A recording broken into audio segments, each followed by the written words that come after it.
Coming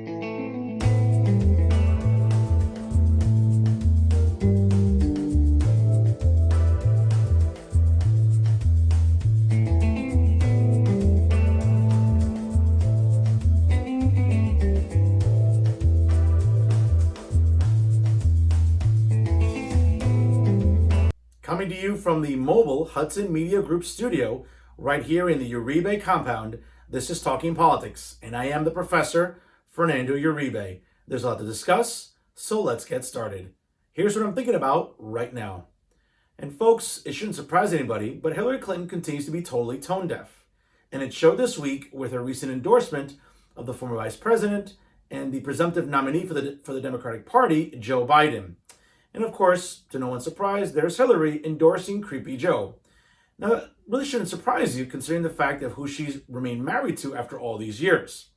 Now, before you come at me with this as being a personal attack against Hillary or Joe Biden, let me unravel this, folks, with some context and some facts so you don't get, your panties twisted. All right? First and foremost, let's sort of go back in time to 2005, when then Donald Trump, a private citizen, and I'll say it again, a private citizen, made a hot mic comment while talking to Billy Bush from Access Hollywood.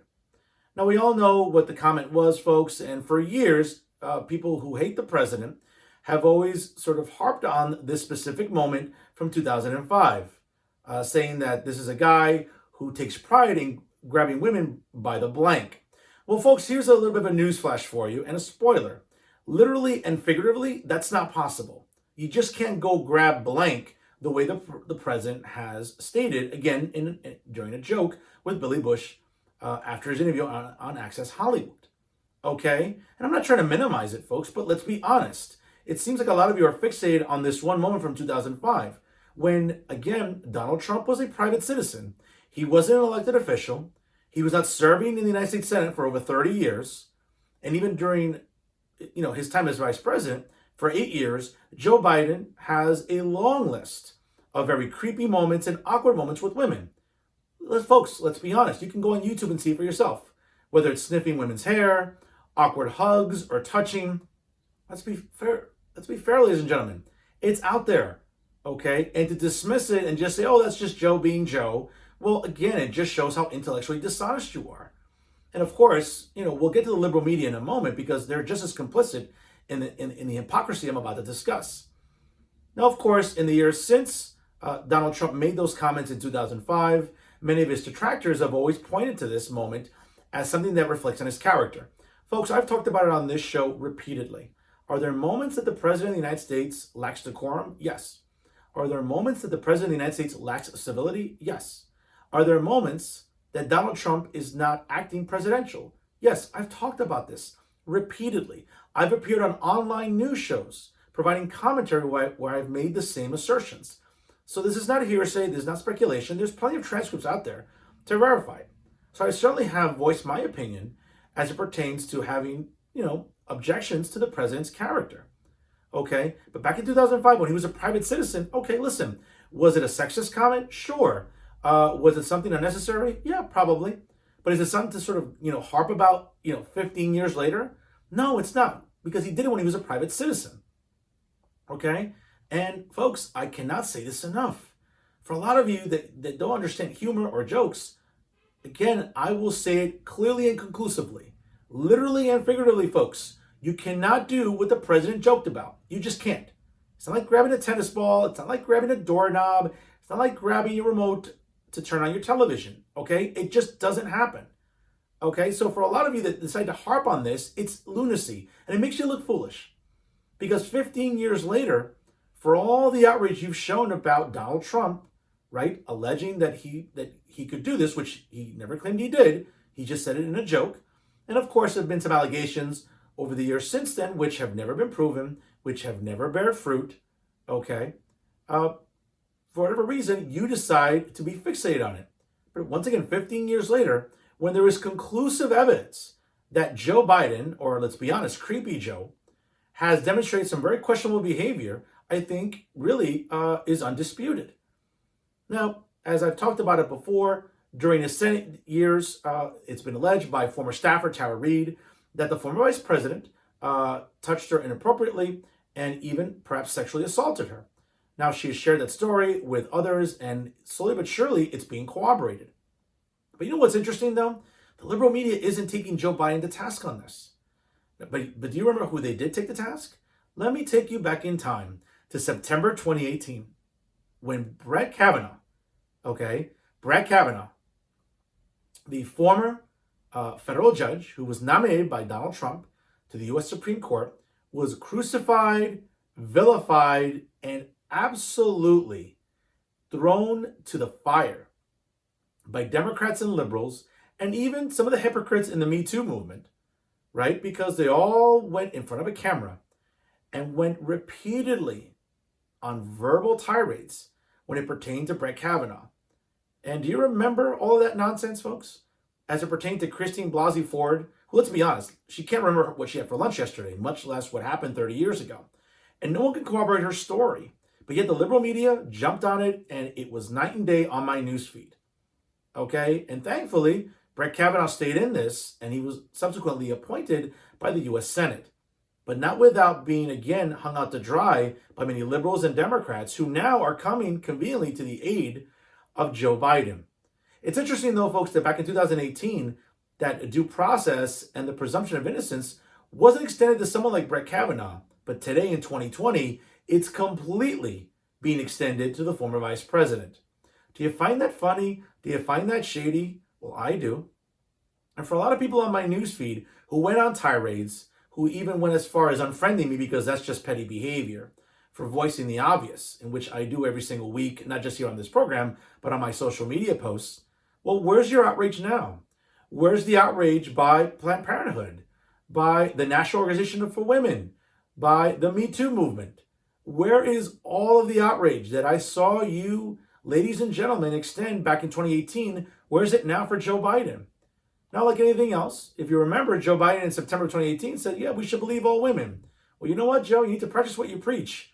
And certainly that meme that's circulating online hasn't aged very well, despite your memory doing so. But one of the things, again, that is a reminder for all of us, folks, is how blatant the hypocrisy is when it comes to the liberal media. Again, this week was no exception, with former presidential candidate Hillary Clinton endorsing Joe Biden. As I said at the onset, it shouldn't surprise you because of, let's be honest, look at who she's remained married to after decades of infidelity and other sexual assaults that have been alleged against the former president. But you know what? It doesn't matter to the liberal media because they won't pay attention to it. They'll certainly dismiss it, and it'll go, under the news feed cycle as soon as possible. Now, it's been reported that former Senate staffer for Joe Biden during that time, Tara Reade, has indicated that she'd be more than willing to come to Washington to testify under oath about what's happened. Well, you know what? Let's give Tara Reade her day. Didn't we give Christine Blasey Ford her day? Didn't the news cycle encompass everything about what was going on with Christine Blasey Ford? And what ended up happening? She couldn't get her facts straight. No one could corroborate her story. And let's be honest, she was lying. Now, I'm not saying that Tara Reade's lying, but let's give her day, not necessarily in court, but let's give her a day under oath. And for the same Democrats and liberals, right, who vilified Brett Kavanaugh, well, they should be vilifying Joe Biden. Because all we heard was believe women, believe women, believe women. I understand sexual assault is a serious problem in this country, and we shouldn't minimize it. But if the mantra is believe women, well, let's be honest. If you felt like you should practice that in 2018, you should practice it in 2020. What's the difference? Why? Because Brett Kavanaugh was being appointed to the Supreme Court and this is a guy running for president? Folks, there's no difference here. And to go back to the original premise I started with, back in 2005, for a lot of you Trump detractors that harp on this repeatedly, okay, he made a joke as a private citizen. Donald Trump wasn't working as a U.S. Senator during that time, okay? But you know who was? Joe Biden was. And for whatever reason, the liberal media will not take him to task. But they felt the need to crucify a good man like Brett Kavanaugh. Well, I don't know about you folks, but you know what? All I had to do was endure, and for a lot of you on my newsfeed, your tireless and your incessant rants about what Brett Kavanaugh posed to the ongoing debate about sexual assault and inappropriate behavior. Well, do me a favor, have some integrity, because clearly you're not having it now. And for a lot of you on my newsfeed, you know exactly who I'm talking to, because I see it every day. So if you're going to have a tantrum about, well, Joe Biden should be extended due process, and Joe Biden should be extended the presumption of innocence. Do me a favor. Let's look back at your own hypocrisy, because you didn't do that in 2018. And I'm not trying to create a false equivalency, folks, because it isn't. It's the absolute truth.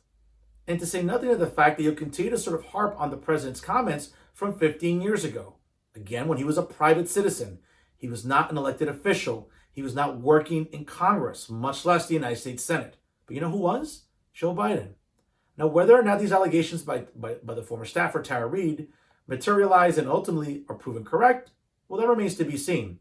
But if you're expecting the liberal media to do its job and show some sort of integrity, I don't know about you, you might be waiting a very, very long time. And that's what I'm thinking about right now. During the most recent edition of the 3-time award-winning podcast, Talking the Hudson, which you can listen to live every Wednesday night at 9 p.m. by going to www.blogtalkradio.com/Talking the Hudson, was one of my regulars and the distinguished chairwoman of the Hudson County Democratic Organization, Miss Amy DeGise. For over 90 minutes, we discussed a variety of different topics concerning local, state, and even national politics. But first and foremost, we talked about some of the memories she has of the recently deceased councilman in Jersey City, Michael Youn, and what he meant to his constituents and overall Hudson County's largest city. Let's check out what the chairwoman had to say. He's a guy that I got to know a little bit. He's a guy that whenever I went to any public event, and this is whether I was doing media back in the day with Hudson TV, or he's been on this podcast before. He's just a guy that whether it was a ribbon cutting, whether it was after a council meeting, or just if you saw him on Central Avenue, like he was always smiling. He was the nicest guy to talk to. He was, as a guy who loves bow ties but can't tie them, despite watching videos on YouTube, I always envied his sense of style. But more so, Michael was just a guy that was really transparent. And it's a shame, obviously, again, our prayers go out to his wife and his children, his grandchildren, his family. But Michael Youn was an incredible public servant. And I just want to maybe get you tonight on the record and, any specific examples or interactions with Michael that stand out for you. Oh, so many. I can probably talk about him for hours, and his death really affected me. I see a lot on my social media. Friends and family have had this, come into their homes, but him especially, it was bothersome. And now I have a long history with him. Growing up in the Heights community, I always remember him. He owned Garden State News, which was maybe 3 blocks away from my grammar school. So it was really common after school for us to walk to that store because it sold candy, like lots of different varieties of candy. There were always little gifts there. So if you had Mother's Day or Father's Day coming up, they always had these little gifts that you can get. But he had the biggest selection of magazines that I've ever seen in my life.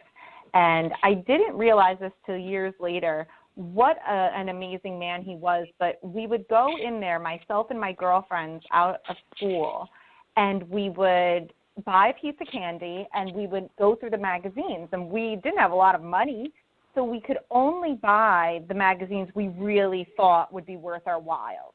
We like to cut out the pictures. We like to read the stories. So we would sit there and flip through dozens of magazines before deciding who was going to buy what, and then we would buy a magazine and a nice piece of candy. And I realized so many years later that you're really not, that's very rude to sit in someone's business and read through something that they should be making a profit off of. And he never chased us. He would always ask, he knew everybody by name, and he would always ask how we're doing, how our parents are. And you would hear him talk to the other customers, or is everything okay? And they would share things about, I'm having trouble getting to work, or, I'm having trouble, with my landlord. And he'd say, okay, I'm going to try and help. And he was always that kind of man. When he decided to run for councilman, he was not a part of a big ticket. And that was a huge thing in Jersey City. That was Mayor Healy running for re-election against this newcomer from downtown, Stephen Fulop, and it was pretty much like a little war within Jersey City. And neither of the mayoral candidates chose him to run on their Ward B slate.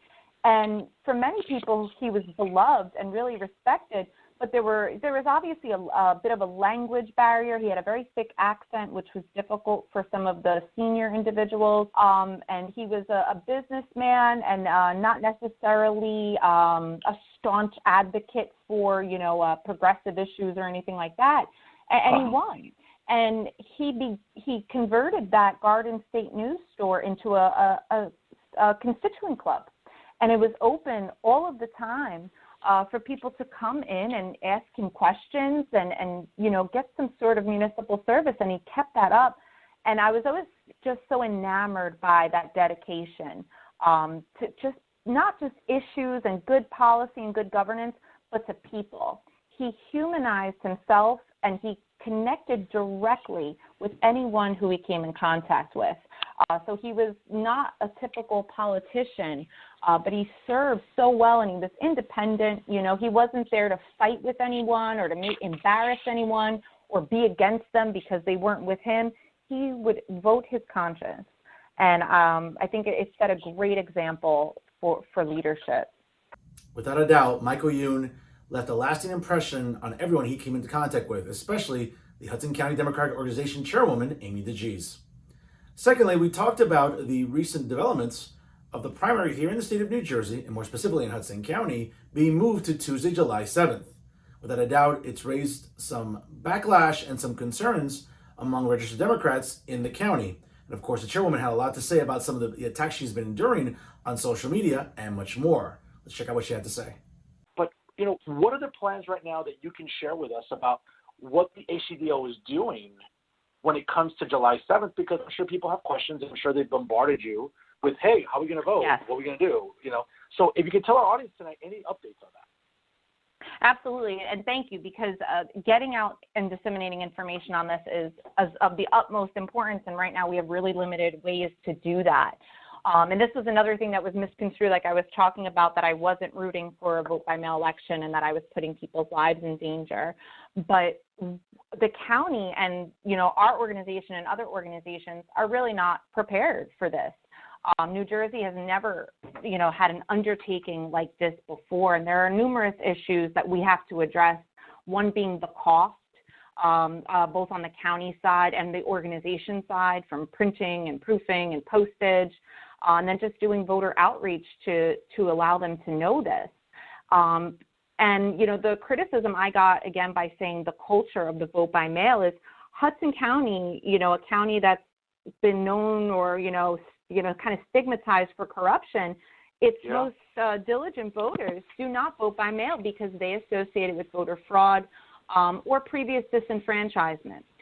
Whether they're from a minority community, many women, senior citizens, going to the polls is one of the most honorable thing that they could do, and they don't trust vote by mail. So it's not that I don't want to do it because I don't trust it. It's because my voters don't. And I'm talking about all constituents. Sure. The past 2 years, we have quadrupled our vote by mail turnout. That has been one of my strongest initiatives, starting with Senator Menendez's election, getting outreach for vote by mail. We pounded the pavement hard, especially in places that have long lines, downtown Jersey City, Weehawken, and Guttenberg, where people are working late and then they're not going to the polls after, and they came and they voted by mail in huge numbers. But our faithful voting groups, the ones who never miss an election, refused to participate. And we did a lot of outreach with religious organizations and senior groups and nonprofits, and they would not buy it. We couldn't do anything to convince them. So we don't really have the time right now to do this. And I'll give you an example. Right now we're in the 2020 census gathering.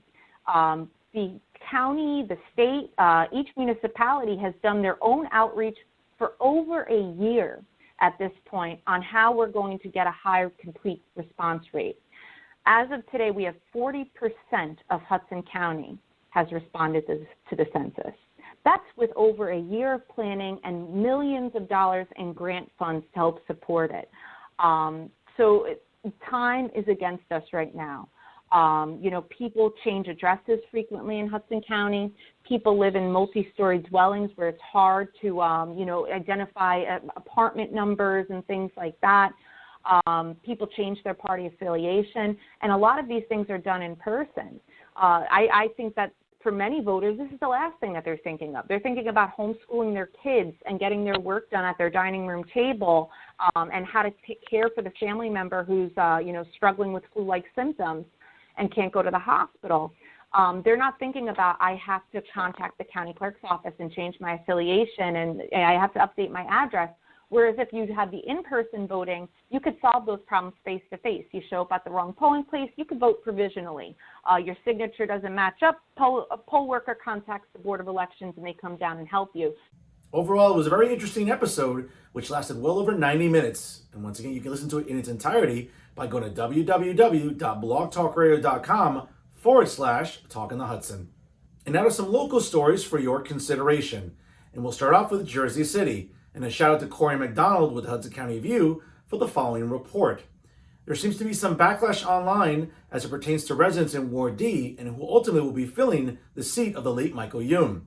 Let me give you a little bit of a backstory here to unravel what's going on. Now, apparently some Jersey residents in the Heights specifically have been circulating a virtual letter online calling on the city's elected leaders to, quote, engage in an accountable and transparent process to replace late Ward D Councilman Michael Youn's seat.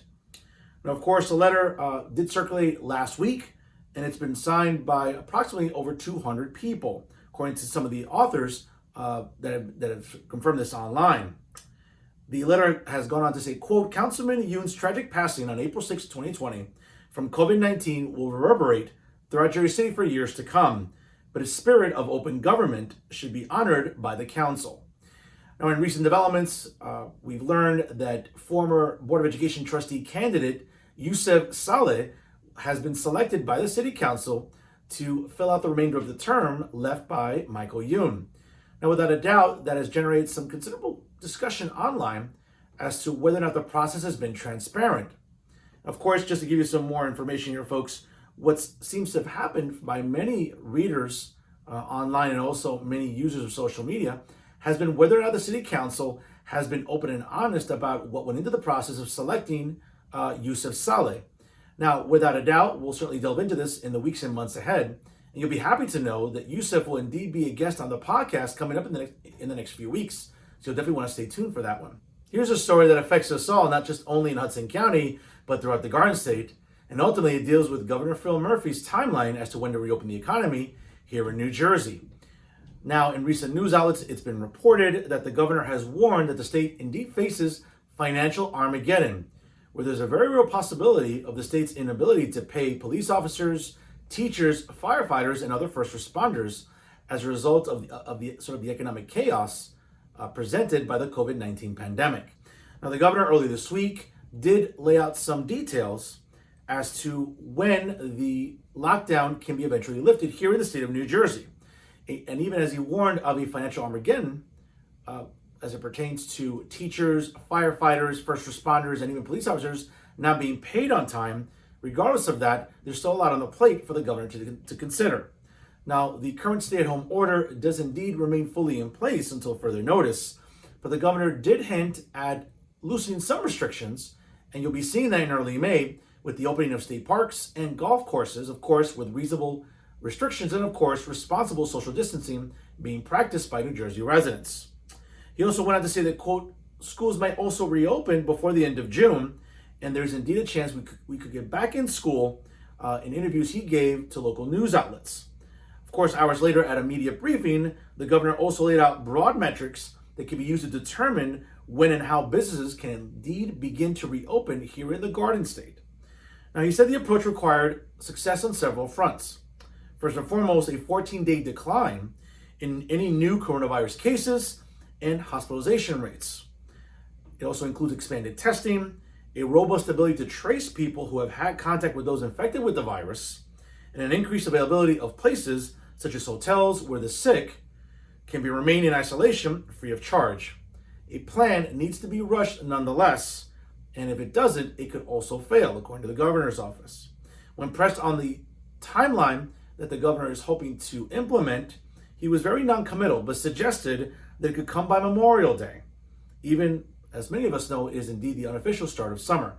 As we all know, folks, in the summer months, a lot of New Jersey businesses are reliant on a lot of tourism and, of course, the usual foot traffic that encompasses towns down in Central and South Jersey. And, of course, even here in North Jersey, whether it's along Hoboken and even in downtown Jersey City on the waterfront, being outside and doing things during the summer months is one of sort of the rites of passage during the summer. We'll certainly keep you posted as to what will happen with some of these restrictions being lifted and whether or not Governor Murphy continues to receive backlash online, which he has been. Whether it's been protesters marching in front of the state capitol in Trenton, or even taking to social media on Facebook, Instagram, YouTube, or even Twitter, a lot remains to be seen whether or not the governor will ultimately loosen restrictions here in the Garden State during the COVID-19 pandemic. Here in Hudson County, and specifically in the North Hudson region, mayors have come together to make sure that local parks remain closed during the COVID-19 pandemic. Now, a shout out to Insider NJ for reporting the following this week, but it was detailed that there's a coalition of 6 mayors in North Hudson, which include Hoboken, Union City, Weehawken, Guttenberg, West New York, and North Bergen, and all the mayors have come to a joint decision to keep all municipal parks in their respective municipalities closed until further notice. Now, the North Hudson mayors are currently working with Hudson County Executive Tom DeGise and the Board of Chosen Freeholders to determine whether or not any county parks will indeed reopen in these respective municipalities.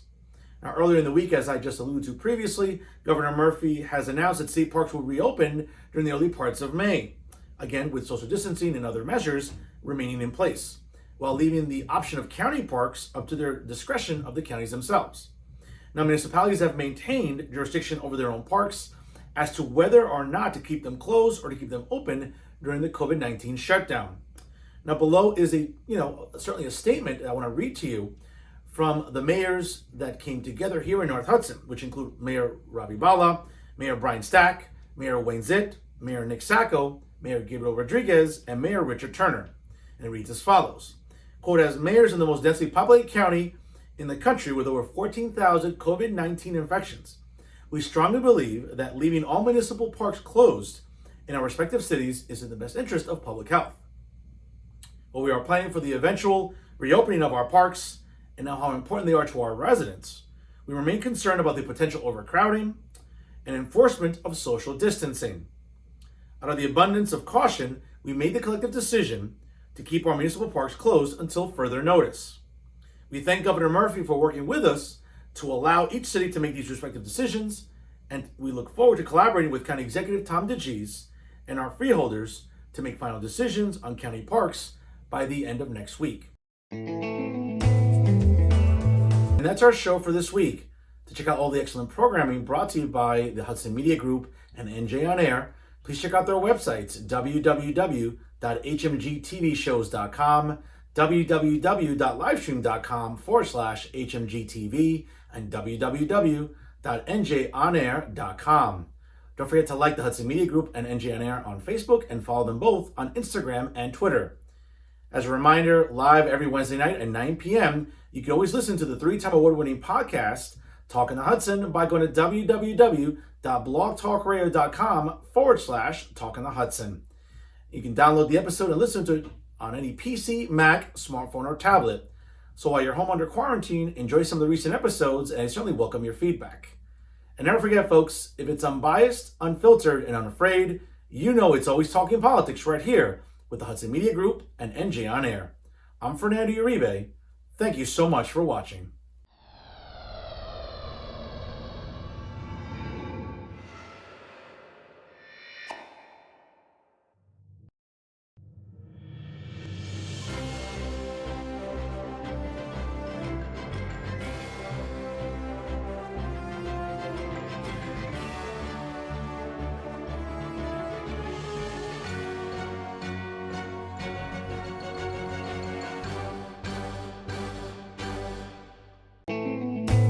Don't forget to catch Fernando's podcast at blogtalkradio.com/talkonthehudson. New episodes available every Wednesday night at 9 p.m.